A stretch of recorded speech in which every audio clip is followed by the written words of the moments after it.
မစားတင်ရင်အုံနောက်ပြန်နိုင်လားအုံနောက်ပြန်နိုင်လားမပြန်နိုင်ဘူးလားကြည့်ကြည့်ရအောင်ဒါမှစားမှာဆိုလို့ရှိရင်ပထမဆုံး article there the das အဖိုလိမ်အမလိမ်တွေခွဲထားတယ်ကိုရီတီးခဲ့တဲ့အဖိုလိမ်အမလိမ်တွေကတရိတ်ဆန်နေတဲ့လူတွေမှာပဲတီးခဲ့တာအဲ့ဒီမှာမှထားလာပြီ tish ဘယ်ဟာ tish သပွဲကုံကြီးကဘယ်လိုလုပ်အဖိုလိမ်ဖြစ်သွားတာလဲအဲ့ဒါနဲ့ကိုကကောင်းမလေးဆိုတော့အော်အမလိမ်ပဲဖြစ်မှာပေါ့ဆိုတော့မှတ်လိုက်တဲ့ကြည့်လိုက်တဲ့အခါမှာ that's medicine ဟမ်ဘယ်လိုလုပ်ကောင်းမလေးကနွားထွားကြီးဖြစ်သွားရတာလဲအဲ့မှာလည်းကောင်းတွေကလဲကျင်သွားပြီ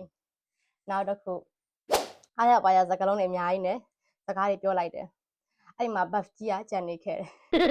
ဘာလို့ဂျာမန်တွေက buff ကိုဟိုးနောက်ဆုံးမှသွားထားတယ်မသိဘူးကိုကတော့အားရပါရပြောပြီးတော့ Trump တဲ့ buff တွေဆိုပို့ဆိုနောက်မှကြံနေခဲ့တယ် तू ကကိုကတော့ရှက်ပြောပြီးသွားပြီ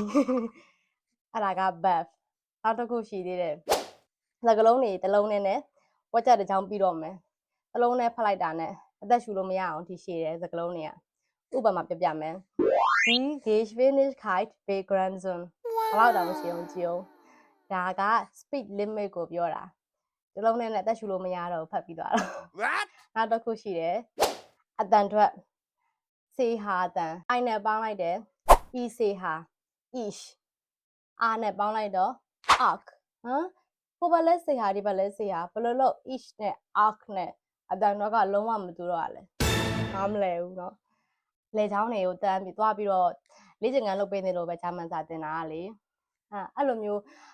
နေတိုင်းတွေ့လာတော့ငါဂျာမန်စာမသင်တော့ဘူးငါမသင်နိုင်တော့ဘူးကောင်းနေပေါက်ထွက်တော့မယ်အဲ့လိုပြောပြီးတော့ဆရာမရှင်နောက်နေမနဲ့လဲရောက်ရောကုထမောကန်